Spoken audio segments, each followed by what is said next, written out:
الموت والحياة ليبلوكم أيكم أحسن عملا। আজকে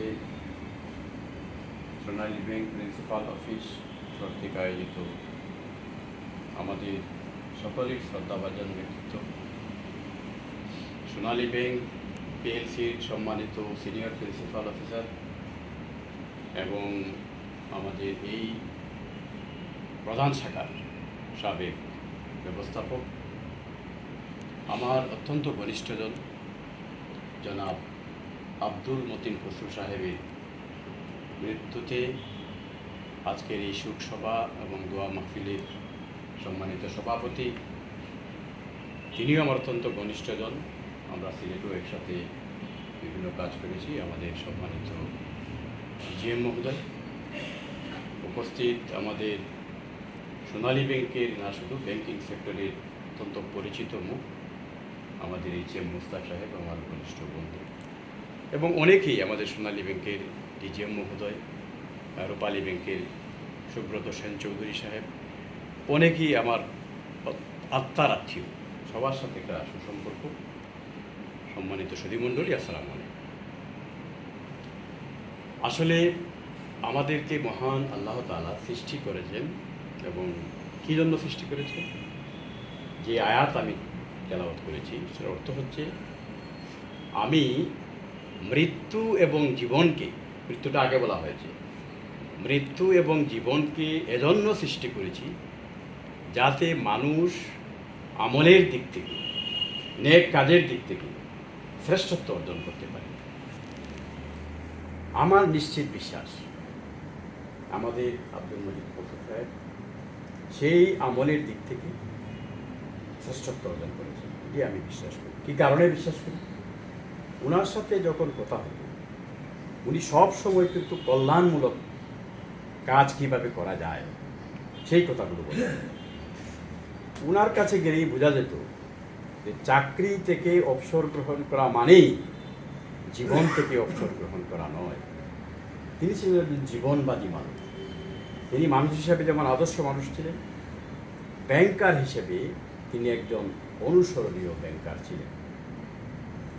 আজকের যারা ইয়াং ব্যাংকার সোনালী ব্যাংকের আছেন বা বিভিন্ন ব্যাংকে, উনাকে এবং উনার কাজকর্মকে ফলো করলে আমি মনে করি উদ্দীপ্ত হয়ে, অনুপ্রাণিত হয়ে ব্যাংকিং কার্যক্রম পরিচালনা করা অনেক সহজ হবে। কারণ তিনি, আমরা অনেক কাজ করেছি মুস্তাক সাহেবকে নিয়ে, উনার কারণে, এবং আরেকজন আছেন সাইদুর রহমান সাহেব, উনিও অসুস্থ।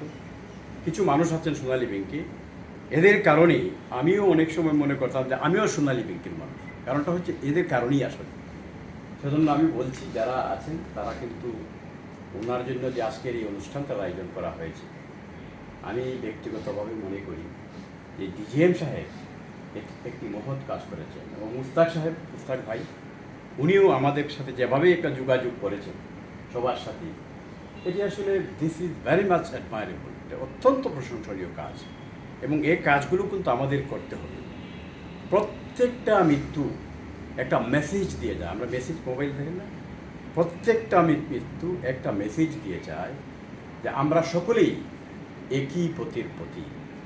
কুই আগে রোয়ানা হে, কুই পাশে রোয়ানা, পিছে রোয়ানা। অর্থাৎ কেউ আগে যাবে, কেউ পরে যাবে, কেউ আজকে, এই যে আপা বলেছেন শি ইজ রেডি, আমরা কিন্তু সবাই রেডি। সুতরাং রেডি মনে মনে বলি, আমরা প্রকাশ্যেও বলি, কিন্তু আমরা রেডি হওয়ার জন্য যে প্রস্তুতি দরকার, সেই প্রস্তুতি আমি নিজেও নিতে পারি না। কারণ যখন একজন মারা যায় তখন ভয় আসে, আবার কয়েক ঘন্টা পরে সেই ভয় আর থাকে না, যে না মনে হয় মরবো না, আমি তো এখনও তো 75 হয় না, 80 হয় নাই, 100 হয় নাই, মনে হয় মরবো না।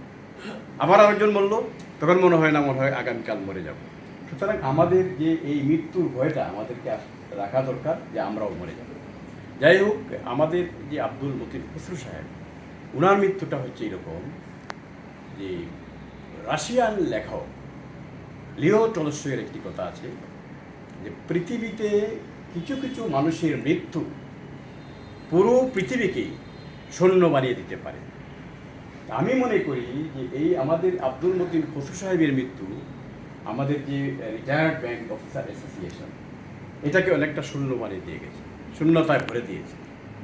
এবং আরেকটি কথা আছে, আহ, যে কোনো মৃত্যু পাহাড়ের মতো ভারী, আর কোনো মৃত্যু পাখির পলকের চেয়েও আরও হালকা।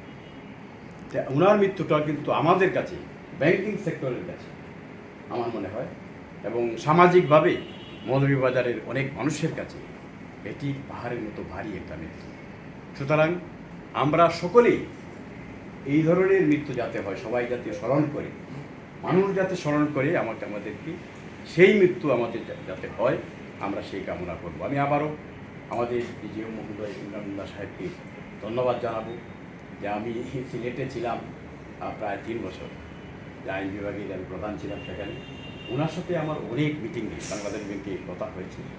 অত্যন্ত প্রাণবন্ত মানুষ, অত্যন্ত প্রাণবন্ত মানুষ, এবং মানুষ হিসাবে উনি একজন প্রাণবন্ত, এবং ব্যাংকার হিসেবেও উনি অত্যন্ত ভালো একজন ব্যাংকার। আবারও মৌলভীবাজারে এসেছেন, আমরা সবাই খুশি যে ভিন্নভাবে এসেছেন। আবার আশিপুরে দানশিরিটির তিনি আছে না একটা, যে হয়তো মানুষ নয়, হয়তো শালিকের বেশি। যাই হোক, উনি আগে ছিলেন ম্যানেজার, এখন এসছেন ডিজিএম হিসেবে, প্রধান হিসেবে এই এলাকার। আমরা মনে করি যে ওনার মাধ্যমে আমরা এই এলাকার, আমি শেষ কথা বলছি, যে আমাদের এলাকার আরও অর্থনৈতিক উন্নয়ন হবে, এবং আমরা সকলেই আমরা আমাদের আব্দুল মজিদ ফখরুল সাহেবের জন্য দোয়া করব। এই কথা বলে আমি আমার কথা শেষ করছি। আসসালামু আলাইকুম।